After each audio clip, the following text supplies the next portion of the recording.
Good morning. Isa pa, good morning. Ayan. Maraming salamat sa inyong masigasig na pagtugon. Nagagala ka ba na muli na makarating dito? Amen. Nagagala ka ba na makita mong muli ang ating mga kapatiran? At ready ba ang iyong mga puso upang purihin ang ating Panginoon? Parang ang hinang amen nyo, ha? Handa na ba kayo? Oh, dahil sa init ng panahon, ang dami nagrereklamo. Pati sa bill ng kuryente, sinasabi.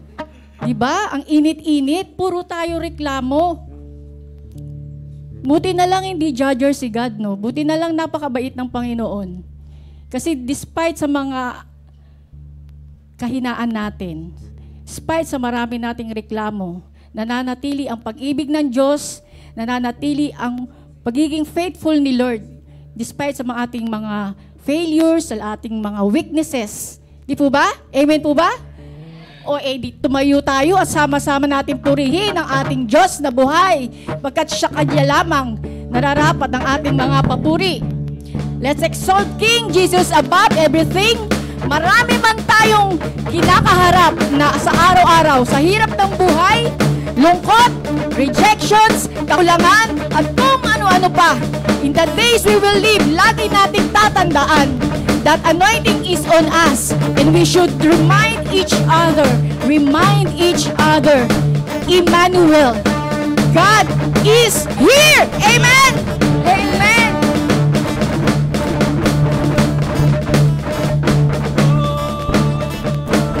Sabay-sabay tayo. Oh! Hindi namin kayo naririnig. Oh! Amen.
bless the Lord forever.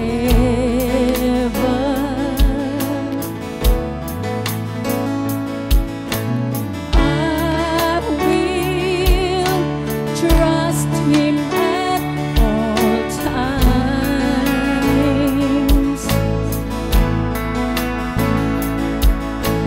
He has delivered me from all fear.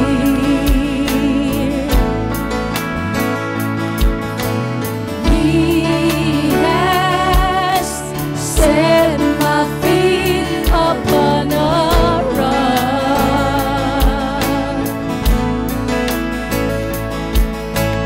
I will not be moved, and I'll say of the Lord, You are my shield, my strength, my portion, deliverer, my shelter, strong tower, my very present help in times of need.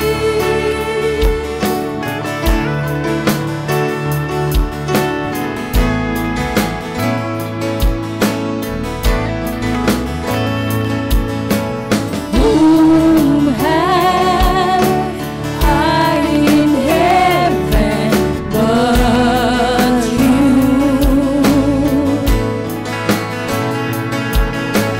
There's none I desire beside You.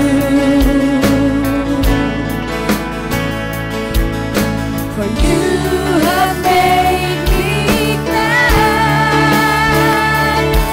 and I say of the Lord, You are my shield, my strength, my portion, deliverer, my shelter, strong tower, my very present help in times of need.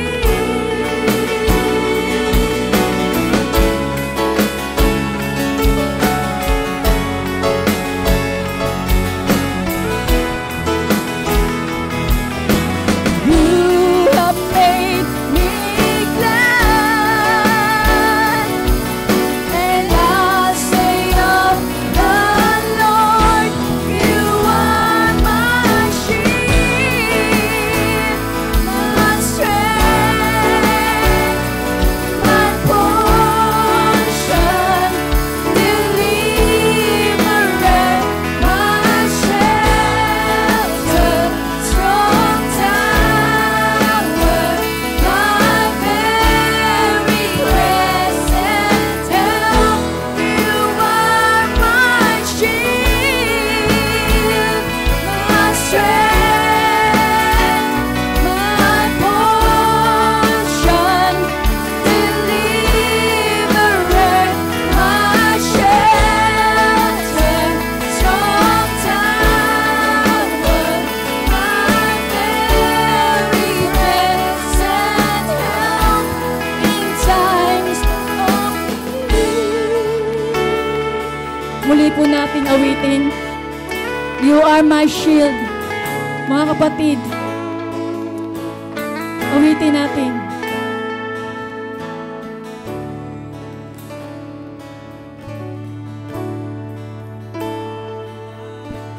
What say of the Lord? You are my shield, my strength, my portion, deliverer, my shelter.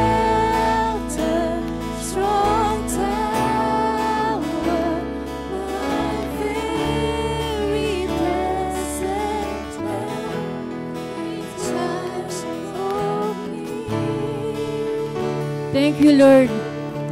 You surround us with favor as a shield. Tunay na ikaw lang, O Diyos, ang makakapag-provide ng lahat ng aming mga needs. You're the only one that can provide the strength and the power na kailangan namin sa pagharap sa mundo.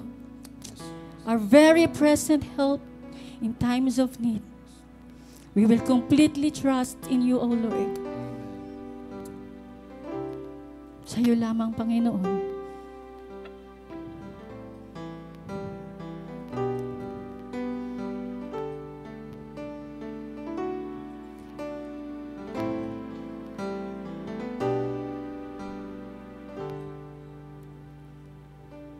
In Christ alone will I glory, though I could pride myself in battles won. For I've been blessed beyond measure, and by His strength alone I'll overcome. Oh, I could stop and count successes like diamonds in my hands, but those trophies could not equal to the grace by which I stand. In Christ alone I place my trust and find my glory in the power of the cross. In every victory, let it be said of me, my source of strength, my source of hope is Christ alone.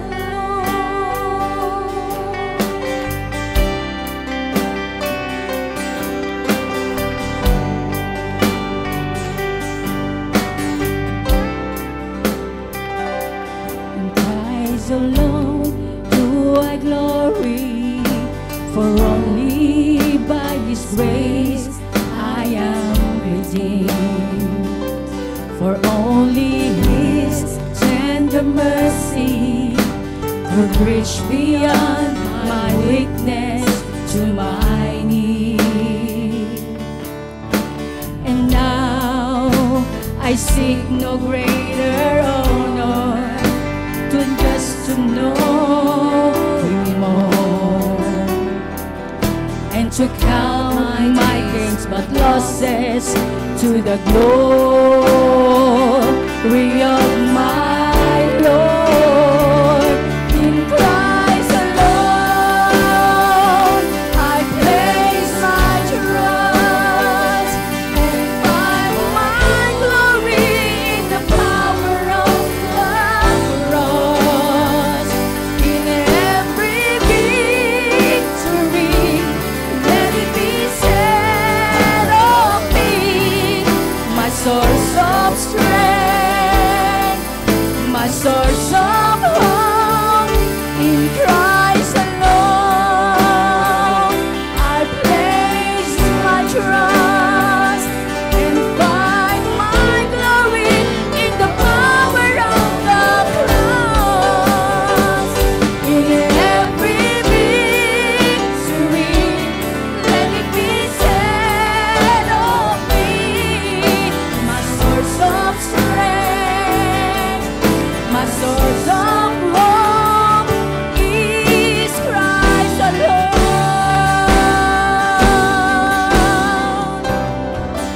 Is Christ alone.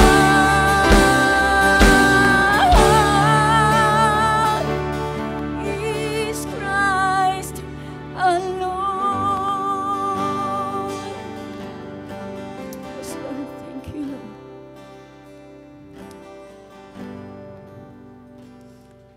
In Revelation 15:4 says, "Who will not fear, O Lord, and glorify your name? For you alone are holy. All nations will come and worship you, for your righteous acts have been revealed." Panginoon, walang anumang posisyon, walang anumang kapangyarihan, Lord, ang makakapantay sa iyong kabanalan. No one, Lord. Itinataas namin ang aming mga puso, ang aming mga tinig, Lord, upang papurihan at sambahin ka. Your name is power. Your name is the highest, Lord. Your name is the greatest, Jesus. You are holy forever, and your praises will ring throughout eternity. Praise you, Lord. Thank you, Lord. 1,000 generations falling down in worship to sing the song of ages to the Lamb. And all you've gone before us, and all you will believe, we sing the song of ages to the Lamb. Your name is the highest, your name is the greatest, your name stands above them all. All thrones and dominions, all powers and positions, your name stands above them all. And the angels cry, holy, all creations cries, holy, you are lifted high, holy, holy forever.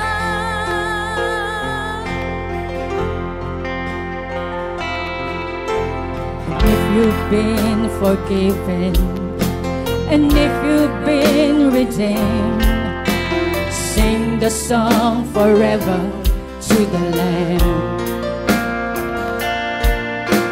And if you walk in freedom, and if you bear His name, sing the song forever to the Lamb.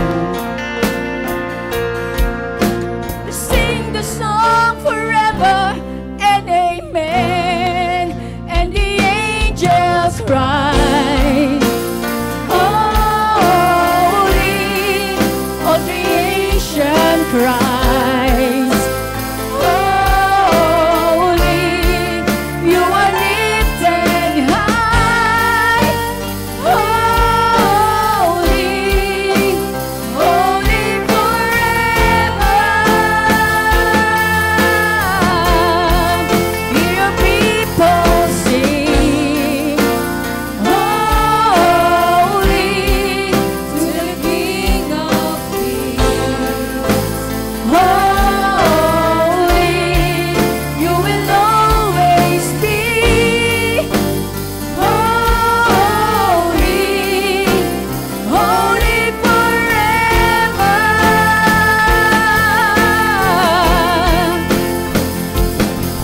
Your name is the highest, your name is the greatest, your name stands above them all.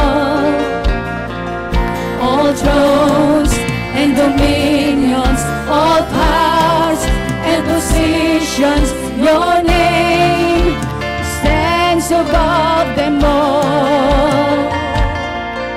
Your name is the highest, your name is the greatest, your name stands above them all. All thrones and dominions, all powers and positions,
Yes, Lord, that you are holy forever, Lord.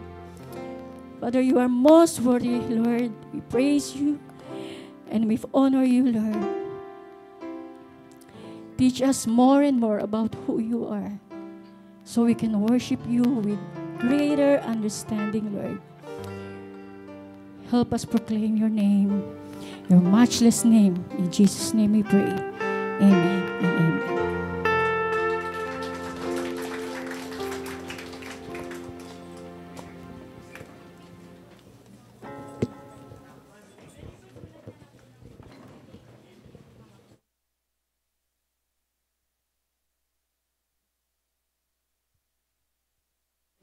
Isang mapagpalang araw po sa atin lahat, Impact Church family.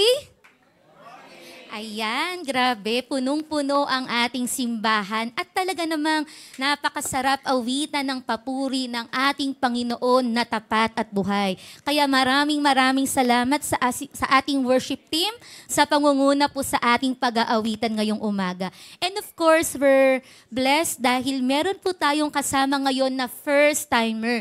Take note, hindi po visitor kasi po, ang tanong po dito sa ating visitor's card, do you plan on worshiping with us again? Ang sagot po niya ay yes. Kaya looking forward pa kami na makasama ka namin sa mga susunod na linggo. Si Angela Paule. Ayun si Angela. Yung nakakulay pula katabi ni Ate Jemel. Welcome to Impact Church. Masaya kami nakasama ka namin today. At maliban po kay Angela, meron pa po ba dito na first time namin makasama ngayong umaga? Ayan, meron po nagsusulat pa. Babalikan natin mamaya para ma-welcome natin siya. And talaga namang ramdam po natin ang init ng panahon. Pero syempre sa kabila ng init ng panahon, ay talagang ipaparamdam din po natin sa Panginoon ang init ng ating pagmamahal sa Kanya. Ang predicted po na heat index dito sa Quezon City ay 46 degrees. Ang maximum, napakainit po nun. Kaya tayo pong lahat ay mag-ingat at laging uminom ng tubig. Pero dahan-dahan po sa pag-inom ng malamig na tubig, baka po tayo ay ubuhin. Ayan, ito na po ang ating bisita din po ngayong umaga. Si Margie Panoy at si Shareya Joy Keren Dumbab. Ayun, nandito po sila sa gilid. Welcome to Impact Church. Masaya po kami nakasama namin kayo. Next Sunday ulit ha. Ayan. So for our announcements po, gusto po nating batiin ang mga birthday celebrants. Itong darating na Mayo, unang-una po dyan sa ating mga birthday celebrants ay... Ayaw gumana ng aking clicker. Ayan. Maraming salamat, Kuya Jun. Ayan, sa May 1, birthday po ni Kagawad Sara Navidad. Happy birthday, Kagawad. And on May 2, birthday naman po ni Teacher Met Dong-as. And gusto din po nating batiin ang nag-celebrate ng kanilang wedding anniversary last April 25. Si Pax Joji and si Ate Lorena Lumawan. Happy wedding anniversary, Pax Joji and Ate Lorena. Naway patuloy na si Kristo ang maging sentro ng inyong relasyon at ng inyong pamilya. So for our ministry report, ayan po, nung nagdaang linggo, nagkaroon po ng Region Friday dito po sa ating simbahan. At ang saya-saya po namin dyan. And of course, after ng Region Friday, nung gabi po, nung Friday night, nagkaroon po ng Uplift Worship Night. At mas masaya po kami dahil medyo kakaiba po itong uplift natin ngayon dahil kami po ay nag-fellowship. So we worship God by having fellowship through the games na nilaro po namin. Next po on our announcement ay ang ating Impact Basketball Youth League. Ayan, nandito po ang karamihan ng players natin. Kasama po natin ngayon dito sa simbahan. At hindi lang po yan. Isa pa po sa mga outreach ministry natin sa mga kabataan ay ang ML Tournament. Wala lang pong picture, pero tuloy-tuloy po ang ML Tournament at ang Impact Basketball League natin dahil naniniwala po ang ating simbahan na for us to reach out to the youth, kailangan po natin gamitin kung ano pong hilig nila ngayon.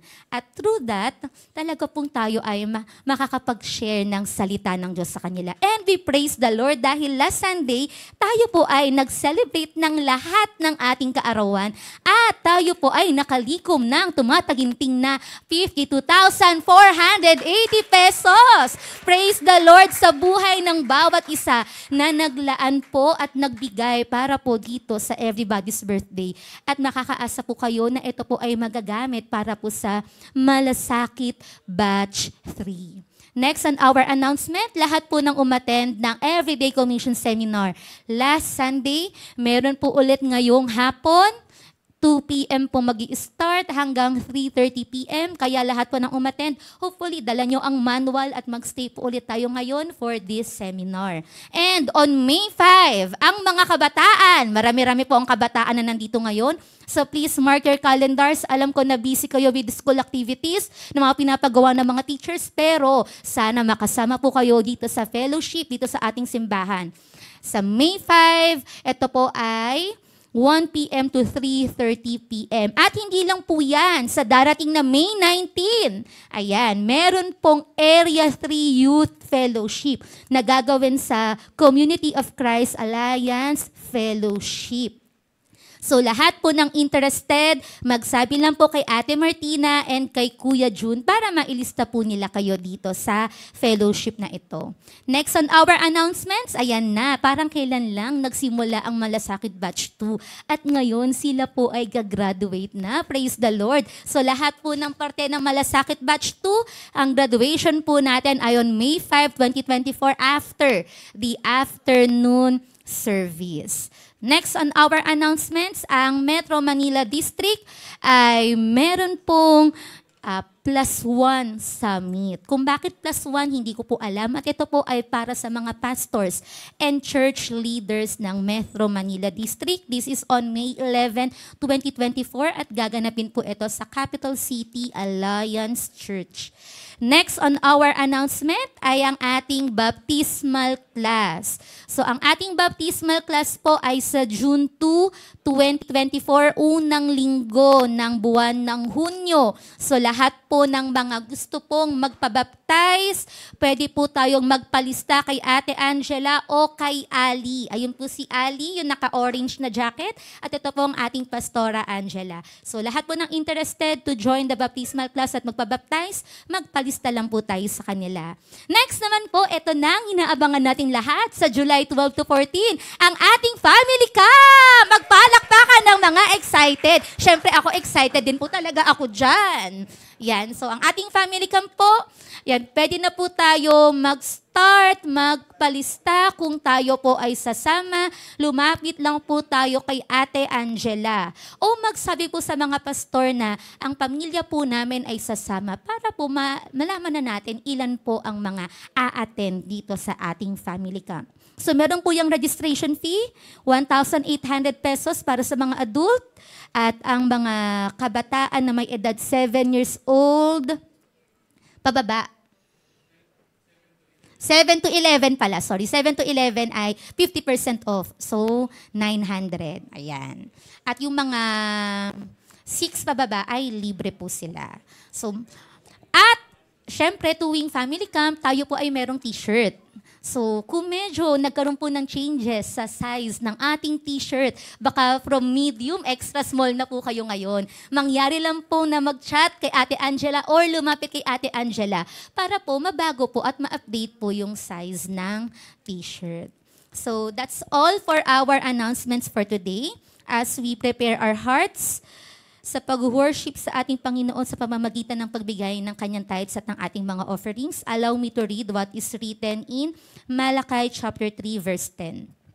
Bring all the tithes into the storehouse, so there will be enough food in my temple. If you do, says the Lord of heaven's armies, I will open the windows of heaven for you. I will pour out a blessing so great you won't have enough room to take it in. Try it. Put me to the test. So Impact Church, if you're now ready to give God's tithes and our offerings, pwede na po nating ihulog sa ating mga hulugan.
Good morning, Impact Church.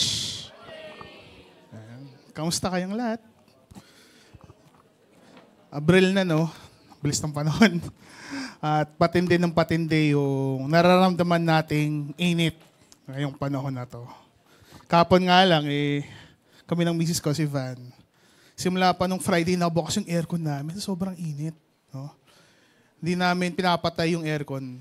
At dahil doon, pinapatay naman kami sa bill, no? Na marireceive namin. Pero sabi niya sa akin, okay lang naman daw na mas mahirapan kami sa bill kaysa mahirapan kami at mag-away pa kami dahil sa init. Iba talaga ang init ngayon, buwan na to. But despite it, no, sa sobrang init ng panahon, favorite ko ang month ng April.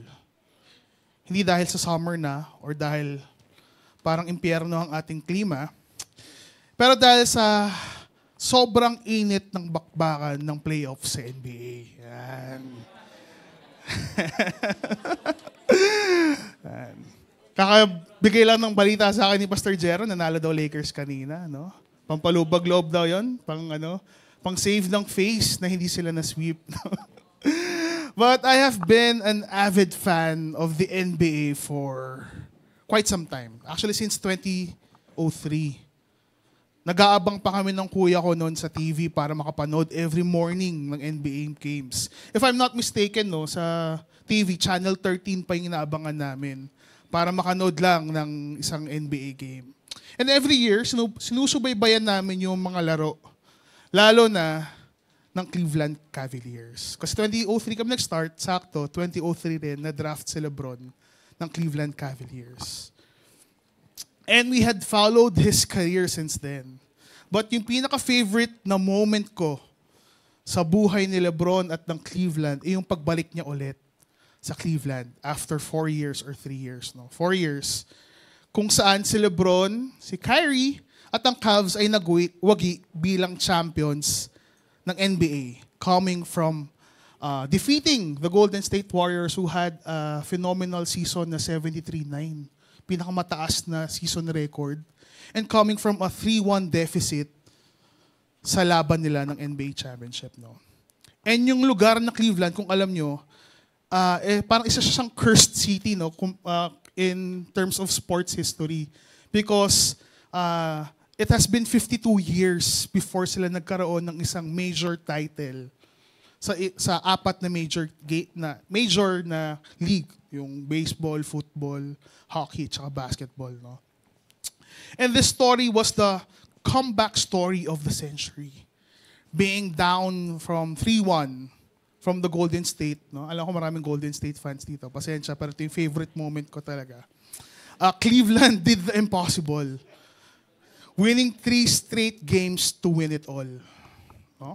And for them to win it all, it took 2 players to be perfect, or they had to be near perfect to accomplish an impossible task.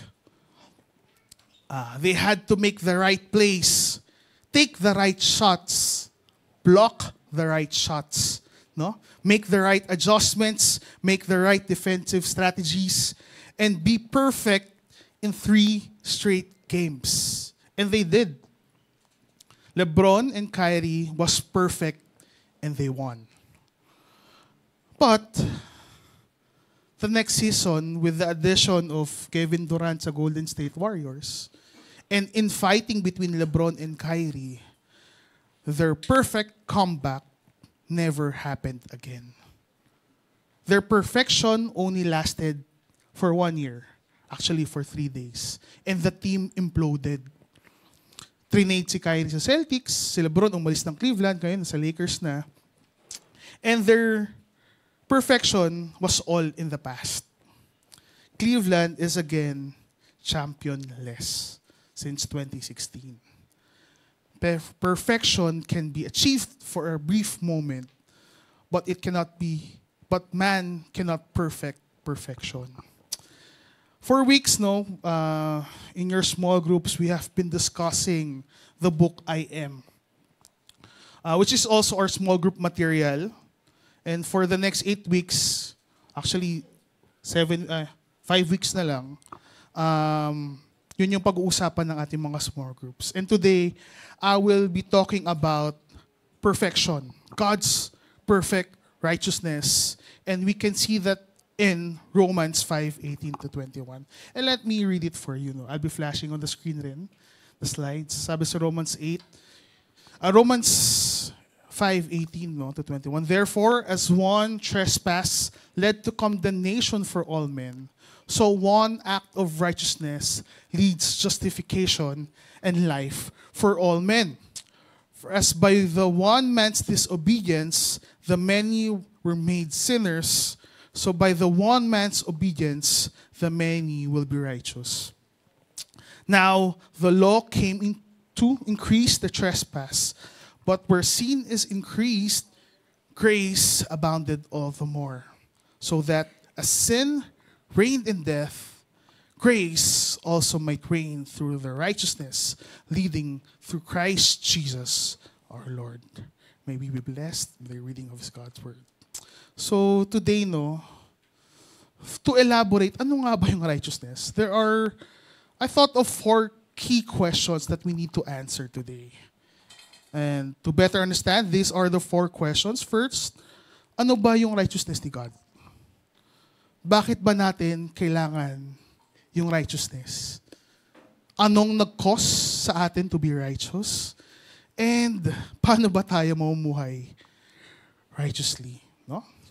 So for the first question, what is God's righteousness? Even now, parang may sense of vagueness sa term na righteousness. Vague in a sense that we get the gist of it, but we cannot really pinpoint what is God's righteousness. Or even kung ano ba talagang ibig sabihin ng righteousness. Paano ba na-achieve to? At bakit righteous si God? Kapag sinearch natin sa Google, yung meaning ng righteousness, ang sinabi ng Cambridge Dictionary, righteousness means being morally correct or having a morally correct behavior or a feeling that you're behaving in a morally correct way. So it means that by definition, ito ay pagiging tama or pag-asta ng tama or pagkakaalam at pagkakaroon ng pakiramdam na nasa tama ka. But the problem is, paano mo malalaman kung nasa tama ka? Meron dapat basihan, gauge. Or siguro dapat merong compass tayo to know what is right and what is wrong. No? Sa book ni C.S. Lewis na Mere Christianity, in-explain niya na yung morality daw natin, knowing what is right and evil, meaning yung social set of standards natin of what it means to be good and what is a bad behavior. At ang character natin na laging nasa tama or mali, to be honest, our morality, sabi niya, is objective and universal in nature. Meaning na tayong mga tao, regardless kung anong nationality natin, kinalakihan natin, norm natin, kultura, religion, background, we have that innate sense of what is right and what is wrong. Kahit saang lugar, alam natin, no? Sa Pilipinas man yan, sa Japan, sa China, abroad, no? Alam natin na masama pumatay. Masama magnakaw. Masama manggancho ng kapwa-tao.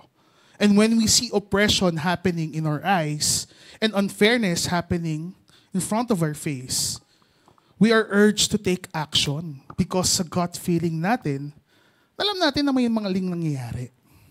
Innate sa tao ang idea ng tama at mali. No? Nakatawa, for the past few weeks, meron kaming pinapanood ni Eko at ni Paolo na palabas sa Disney Plus. No? Ang pangalan niya, Shogun. Yan. Sinunod ng Shogun. Nakanood ng Shogun. Meron doon.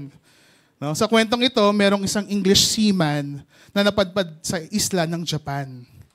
And doon, may nakilala siyang isang powerful na governor or regent. But the problem is, papasok sila sa isang civil war. Siyempre, very different ang kultura ng West sa East. Ibang-iba ang kultura ng isang Englishman or taong taga-England sa taong taga-Japan. And doon, na-culture shock yung seaman, no?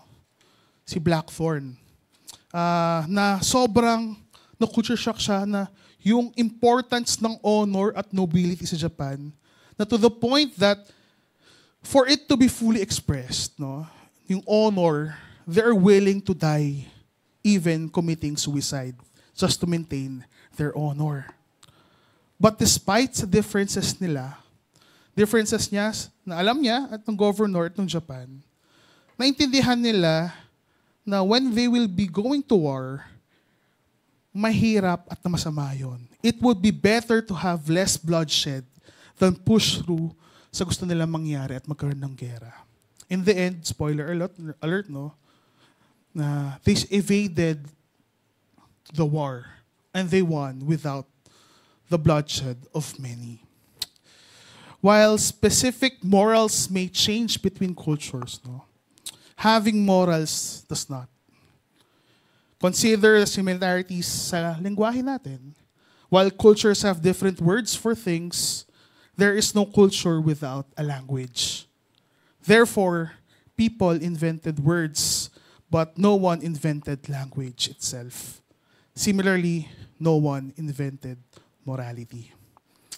You see, for man to have an innate, objective, and universal moral law, it means that it is our idea.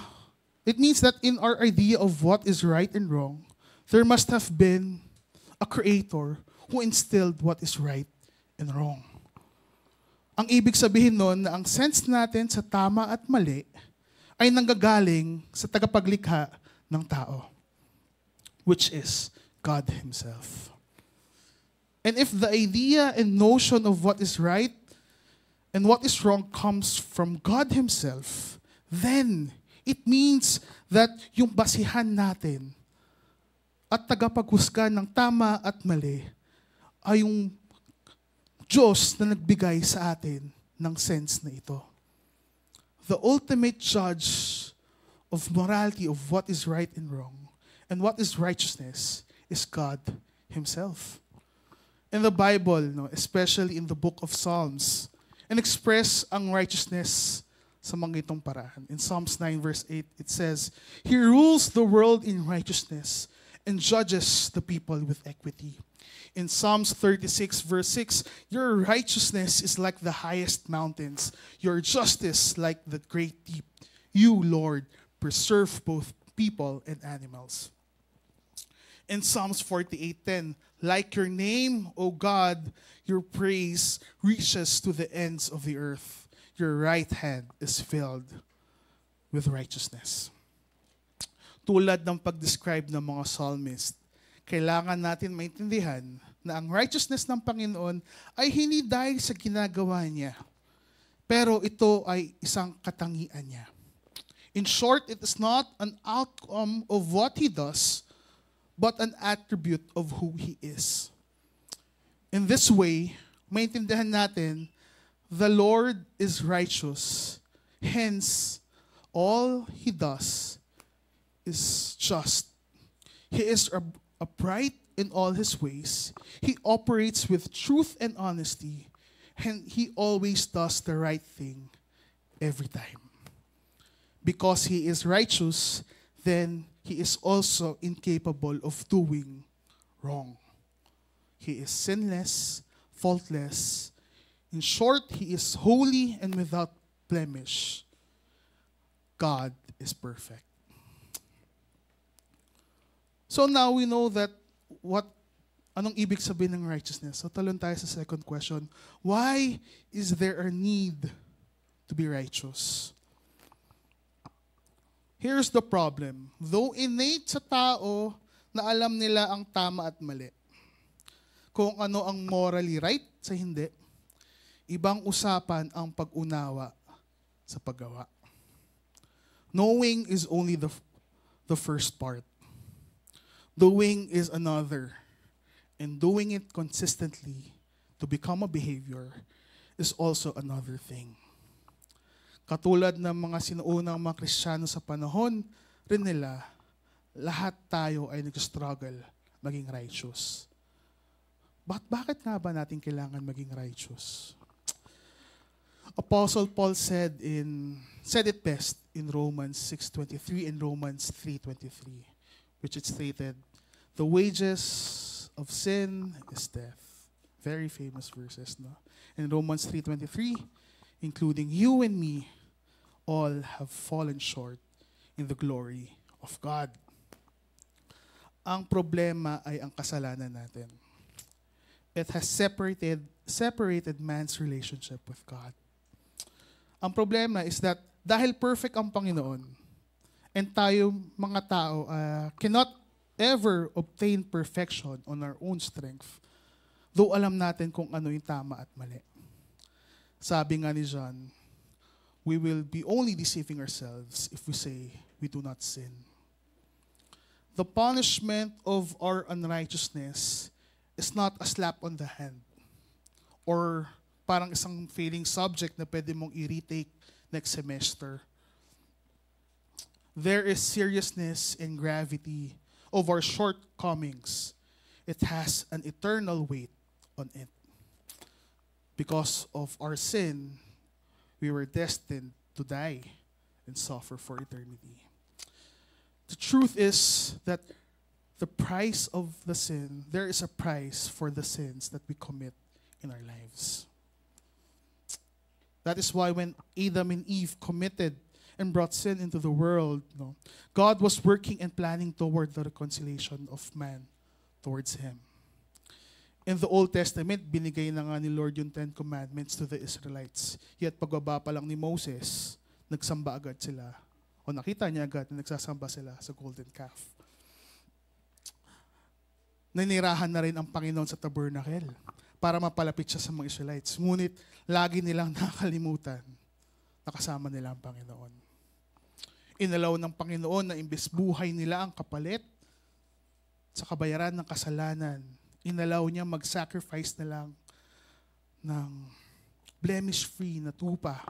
Kapalit nito, ngunit inabuso rin nila ito. At naging reminder lang sa Panginoon na every time na nag-offer sila ng sacrifice, nare-remind lang ang Panginoon sa kapabayaan at kasamaan ng tao. Maybe nasabi mo na rin sa sarili mo na gumagawa ka naman ng mabuti. Tumutulong ka naman sa pamilya mo. Sa mga nangangailangan, nagbibigay ka. Hindi ka nag-cheat. Hindi ka nagnanakaw. Mabuti ang iyong estado sa mata ng tao. But the sad thing is that salvation and righteousness cannot be bought by our actions. Because lahat ng ito ay kulang sa kabayaran ng ating kasalanan. Buhay ay ang kapalit ng ating kasalanan. At ang standard ng Panginoon ay ibang-iba sa standard natin. We can always pollute and corrupt our good deeds to gain favor from men. We may look like we're helping, but in reality, we're only helping ourselves. We may be nice and loving to people who love us, but not to the people who despise us. We are hypocrites and only trying to make ourselves a little less evil from the next person beside us, not completely becoming holy and righteous because we cannot escape sin on ourselves. Even in the Bible, sa book ng Matthew, where Jesus has proved that malayong-malayo tayo sa standard ng Panginoon. Dito sa Matthew 5, tinuro ng Panginoon na nalaman ng mga tao na masamang pumatay. At hahatulan sila. Pero binigyan niya ng diin na sabi niya, kung sino man ang galit sa kanyang kapatid, ay para na rin siyang pumatay. Kung sino man ang nang insulto, liable siya sa council. At kung sino man ang nagsabi na hibang ang isang tao, nararapat-dapat lang siyang mamatay sa impyerno. Sabi niya rin, kung sino ang tumingin ng malaswa sa iba, para na rin siya nag-commit ng adultery. Pag sinaktan ka, huwag ka maghahanap ng ganti. Kung sa mga sa mga taong nakaaway natin at naging masama sa atin, ay matuto tayong mahalin sila at ipag-pray sila. Nakakatawa, no? When you think about it, even in our loving, we are failing. from the standard that the Lord has set. In short, in our own actions, we cannot live up to the bar that the Lord has set. Indeed, in the words of C.S. Lewis, no one knows how bad he is until he tried very hard to be good. We are prisoners of our sins. For our next question, how do we become righteous? Romans 6:20-23, when you were slaves to sin, you were free from the control of righteousness. What benefit did you reap at the time but the things you are now ashamed of? Those things result in death. But now that you have been set free from sin and have become slaves of God, the benefit you reap leads to holiness, and the result is eternal life. For the wages of sin is death, but the gift of God is eternal life through Christ Jesus our Lord. The gift of salvation was not given on a whim. Hindi lang siya randomly naisip ng Panginoon, ay gusto ko iligtas ang mundo. Gagawin ko na ngayon. God did not do it randomly, thinking and planning, no, of saving His creation. But ever since man has sinned, God was already planning, preparing the victory in Christ Jesus. And because of our incapability to save ourselves, dahil hindi natin kayang gawing banal ang ating sarili, at dahil nasira tayo sa kasalanan, He made sure that salvation was freely given, not earned by human effort. For death is the punishment of sin, then maybe the death of a Savior King was more than enough for the payment of all our transgressions. Dahil kamatayan ang kaparusahan ng kasalanan, kamatayan ng Panginoong Jesus ang naging daan ng kaligtasan. Sabi nga sa book na binabasa nating Sons and Daughters, no, ginagamit natin sa ating small groups. As has often been pointed out, righteousness is a gift to us. But that doesn't mean it was free to God. It cost Christ His life. Salvation is infinitely valuable gift because Christ paid for it on the cross. But then gave that salvation to us freely and generously and completely. Until very recently, ako rin nahihirapan ako sa concept ng free, especially sa term ng salvation. Even though lumaki ako sa isang Christian household, there was a self-made pressure that is looming in my mind and in my heart. I knew that wholeheartedly, I believe that the Lord has saved me from my sins. He has made me part of His family, but it seems that I needed to perform and be perfect. Instead of freedom, I felt I was being watched, na parang nasa microscope ako. Pinagmamasdahan lahat ng gagawin, lahat ng sasabihin. Kumbaga, kung sa trabaho, parang mina-micromanage ako ng isang boss sa bawat galaw at may katumbas na scrutiny at constructive criticism. It was a heavy burden. Instead of freedom from sin, I believe that I was a prisoner of becoming perfect. Para bang pinaprove ko at tinatry kong i-love ang love ni Lord para sa akin, to prove that I am lovable. And if I do not perform, act on a certain matter, and minister to others, then Christ wouldn't love me. But the truth is that I could never outlove God. God is not some sort of a tyrant king who is cruel to those who disobeys Him. Ang Diyos ay hindi isang masamang hari na sa isang pagkakamali pa lang, tayo ay agad bibitayin. Siyempre, hindi ganun ng Panginoon. Though we are sinners, the lawbreakers, the criminals, we are the Barabbas and the Judases, the betrayers, Christ still gave reconciliation. He offered forgiveness. He died for our salvation. And He called us His children to be part of His family. And it will be very ironic for us to feel dread and contempt, yet we're part of His family. Hindi ba dapat security and love ang ino-offer ng pamilya?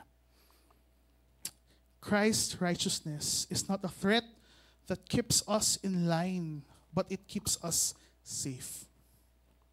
Yes, sin is costly, but Christ offers rest. Tulad ng sinabi niya sa 1 John 1:9, if we confess our sins, He is faithful and just and will forgive us our sins and purify us from all our unrighteousness. When God calls us to be righteous, He calls us to be His own. In His righteousness, we are not chased down like criminals, but we're chased by it because we belong to Him and is being transformed by Him. Tama nga ulit si C.S. Lewis, no? Sabi niya, the great thing to remember is that our feelings may come and go. His love for us doesn't. It is not wearied by our sins or our indifference. And therefore, it is quite relentless in its determination that we shall be cured of those sins, whatever cost it to us and whatever cost it is to Him. So how do we live righteously? So babalikan lang natin yung mga lessons natin nung second week, no? How do we live righteously? First is that we have to remember that we are already forgiven, or we are forgiven. 1 John 1:6-9, if you claim to have fellowship with Him and yet walk in the darkness, we lie and don't live out the truth.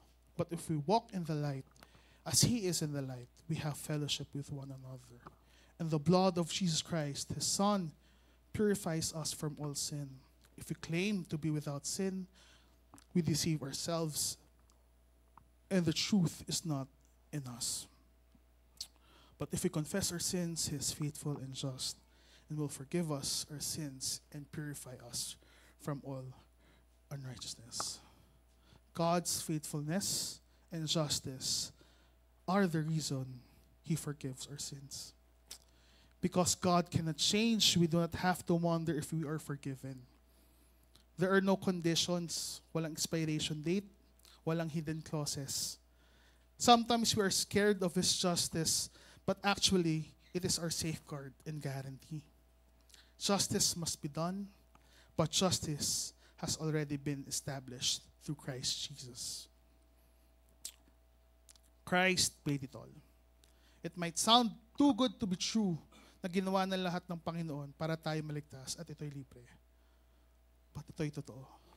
All you need to do is to put your faith in Him, confess that He is our Lord.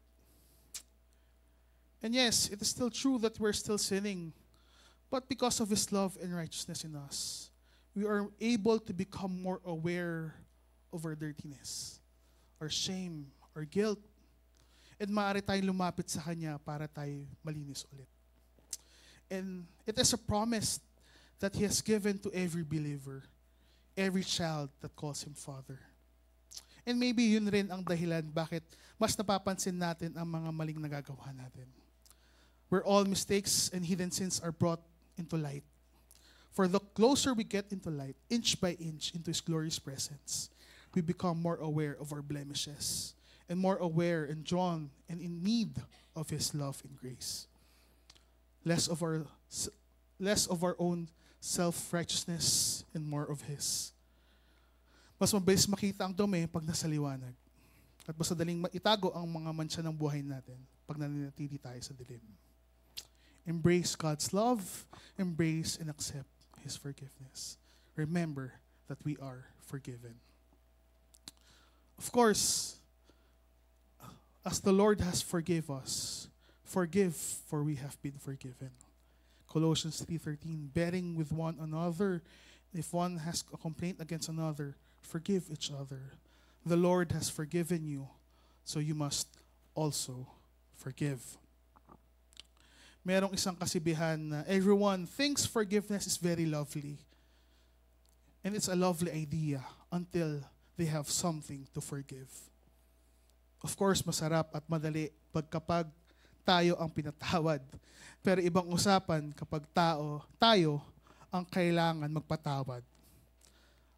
And mahirap talaga magpatawad.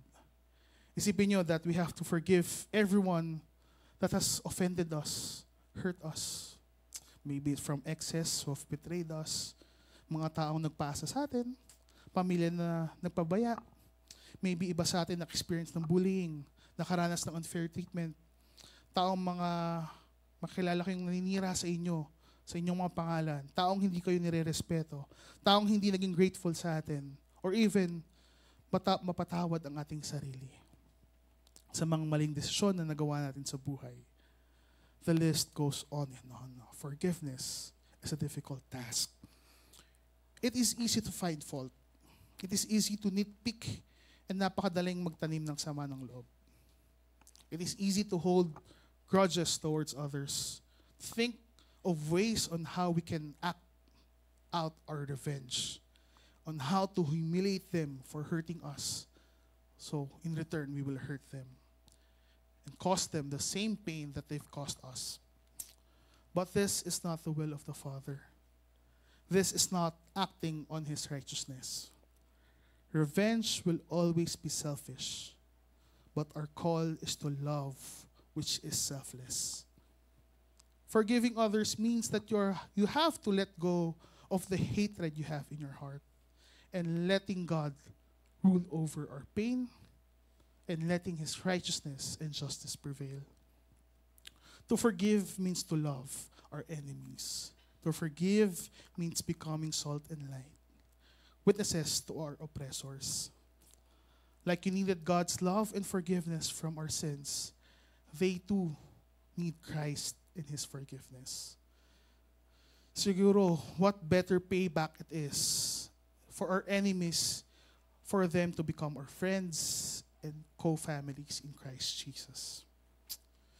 Of course, lastly is that we have to persevere in obedience.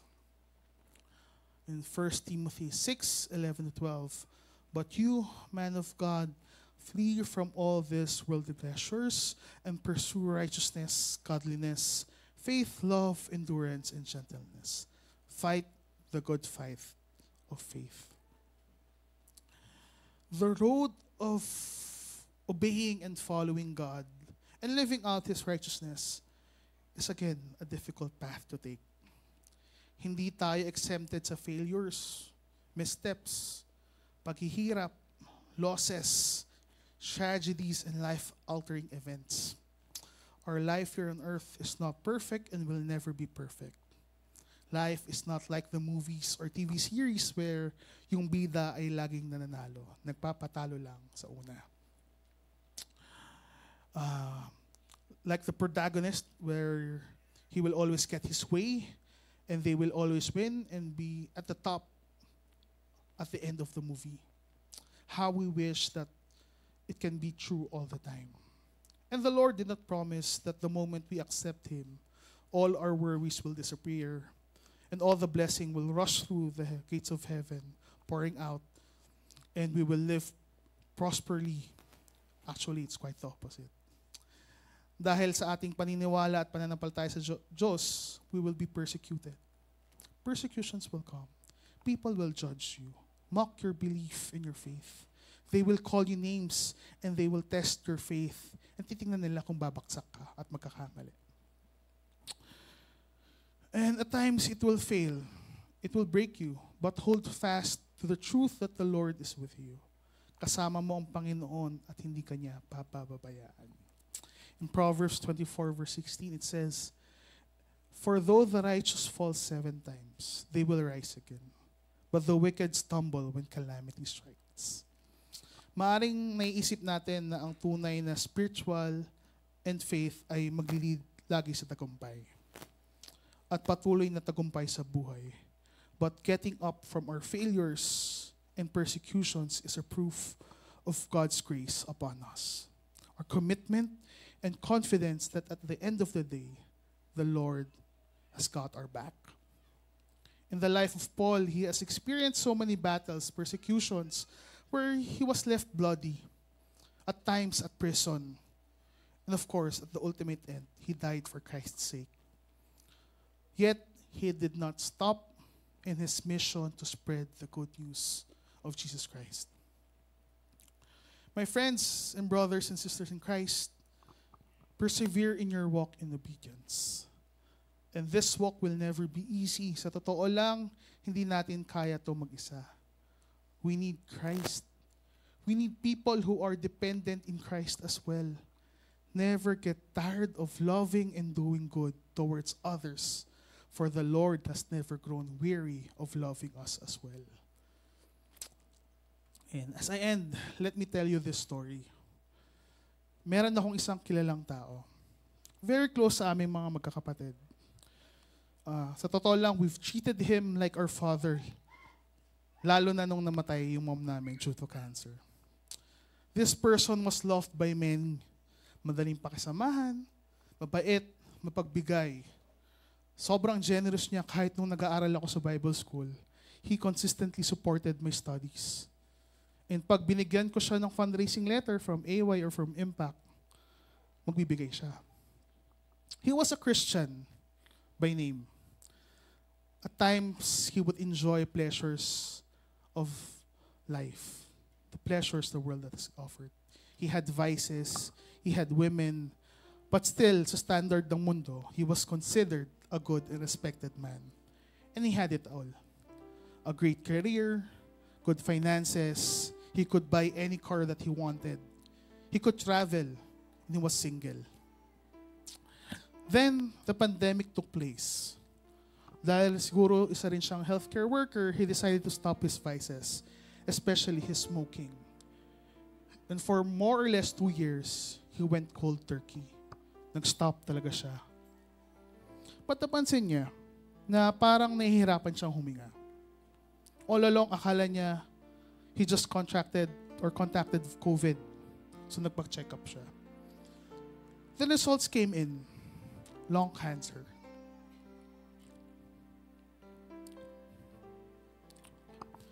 He then experienced sleepless nights.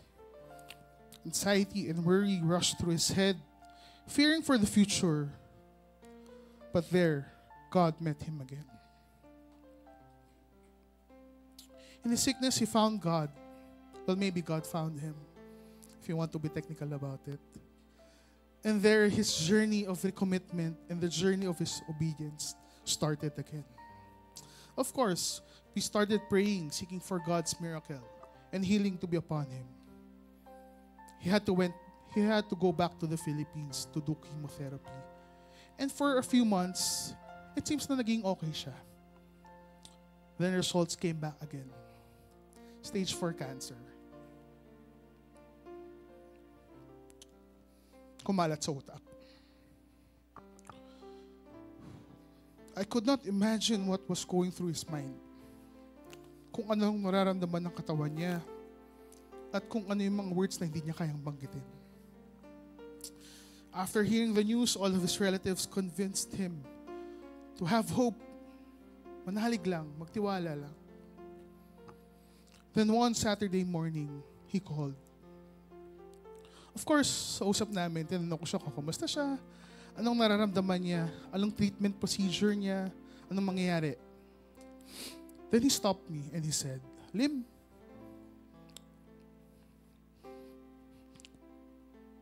alam mo, thankful ako sa grace ng Panginoon. Kung kinuha niya ako 2 years ago, for sure sa impyerno ako mapupunta. And now, kahit alam ko na may sakit ako, I have peace in my heart kasi alam ko kung saan ako pupunta. Pinasa Diyos ko na sa lahat. O nga pala, sabi niya sa akin, tsaka meron ka bang ministry dyan for evangelism? Nagbibigay ako habang meron pa.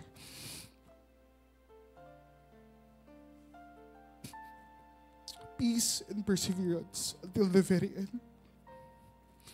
In life's greatest pain and tragedies, indeed the Lord's grace remains. He gave the assurance of forgiveness and the assurance of help. Whatever life may bring us, remember that the Lord is always with you. And that is the beauty of God's righteousness. It is always perfect in grace and in time, withholding judgment so that man can turn back to Him again. At any time, in anywhere, in any moment. Persevere, my friends, and cling to the hope that we have in Christ. Again, never get tired of loving others and helping others, for the Lord has never gotten tired of loving you as well. Let's pray. Panginoon, maraming salamat sa inyong pagmamahal. Salamat sa inyong grasya. Salamat sa inyong mga pangako sa amin. May we always be reminded of your love and your grace. Thank you, Lord, for you're always there. Thank you, Lord, that you're always loving. In Christ's name we pray.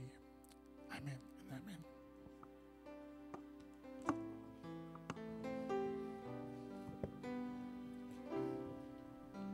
May I request everyone to please stand?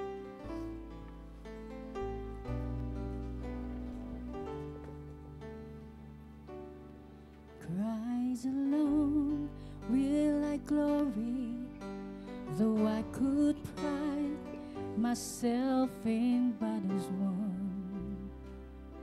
For I've been blessed beyond measure, and by His strength alone I'll overcome. Oh, I could stop and count successes like diamonds in my hands, but those trophies could not equal to the grace by which I stand. In Christ alone I place my trust and find my glory in the power of the cross. In every victory, let it be said of me, my source of strength, my source of hope is Christ alone.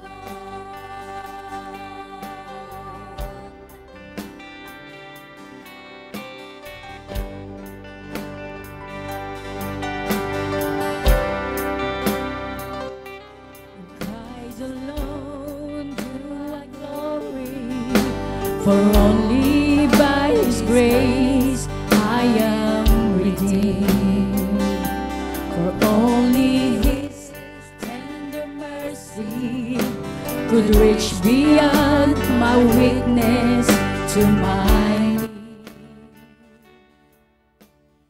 Now I seek no greater honor in just to know Him more, and to count my gains but losses to the glory of my Lord. In Christ alone I place my trust and find my glory in the power of the cross. In every victory, let it be said of me, my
we stand in faith that the righteousness, yung kabutihan, yung katwiran ng Panginoong Jesus can lead us to the presence of God Almighty. Dahil namatay sa krus ng Kalbaryo ang Panginoong Jesus, nakikita tayo ng Diyos Ama bilang kanyang mga anak. Kung ngayong araw na to, nafe-feel mo, naramdaman mo na hindi mo kapaanak ng Diyos, kapatid, sinasabi ni Lord sa iyo ngayon, tanggapin mo lang ako. Tanggapin mo lang na ikaw ay makasalanan. Kailangan mong tagapagligtas. At si Kristo ang daan ng buhay at ang katotohanan. Gagawin kanyang anak. From there, everything else will follow. Maniwala ka. Lahat halos ng tao sa paligid mo witness that in God's righteousness, we are full, puno, umaapaw. Before I pray, I want you to just bow down your heads and pray to the Lord. Thank Him for the grace that He has given. Sa awa, sa mercy na patuloy niyang ibinibigay sa bawat isa sa atin. Pasalamatan mo siya. For indeed, He is worthy of everything. Thank Him for the grace. I also want you to speak of blessings to the person on your left and on your right. To speak blessings towards that person. You might not know kung ano meron sa pangangailangan niya, pero alam ng Diyos. Just bring him back to the Lord.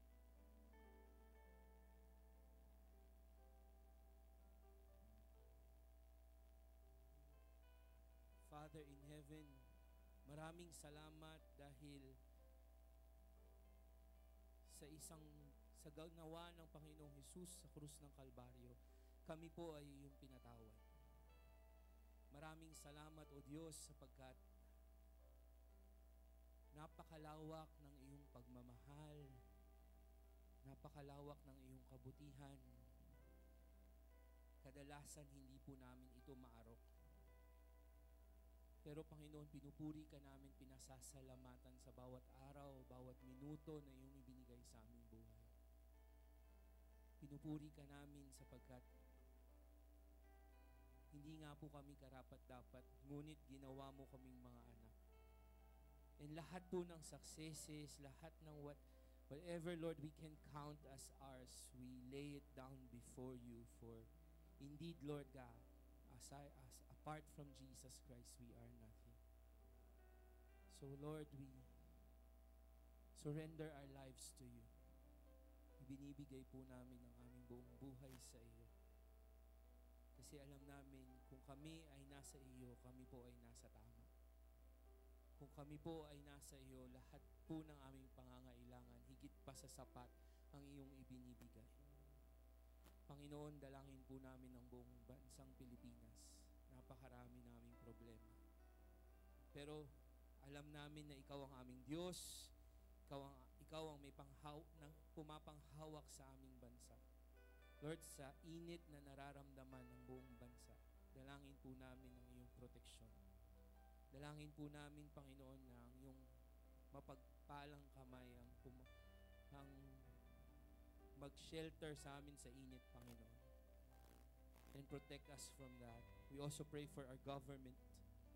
The wisdom that you have to give them, may you give them wisdom, Father, as they deal with the China problem, with our economic problems, with the school problems, with insurgency problems, Lord.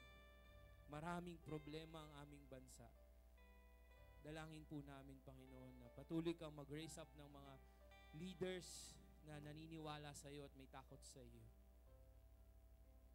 Dalangin po namin ang iyong mapagpalang kamay ang patuloy na mag-provide sa lahat ng aming pangangailangan bilang mga tao.